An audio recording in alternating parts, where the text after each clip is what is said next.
నువ్వేమి వస్తూ వస్తూ ఒక పొట్లం కట్టుకుని తీసుకురాలేదబ్బా బంధాలన్నీ. నాకు వీళ్ళు అన్నగా కావాలి, చెల్లిగా కావాలి, తమ్ముడుగా కావాలి, అక్కగా కావాలని.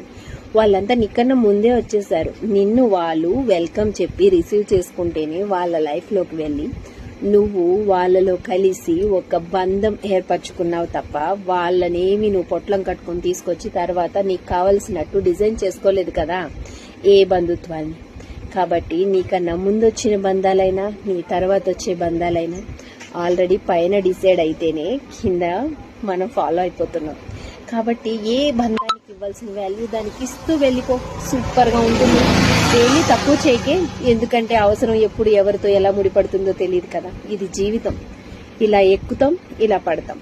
పడినా యాక్సెప్ట్ చేయాలి, ఎక్కినా యాక్సెప్ట్ చేయాలి. ఎక్కాం కదా అని తొక్కేద్దామని చూస్తే మనని తొక్కేవాడు కూడా ఉంటాడబ్బా. అందుకే ఎవరితో ఎప్పుడు ఏ అవసరం వచ్చినా సరే కూల్గా వెళ్ళిపోదాం. సూపర్గా ఉంటుంది లైఫ్. ప్రతి బంధంతోనూ పోరాడడం మొదలు పెట్టామంటే లైఫ్ పోరాటం.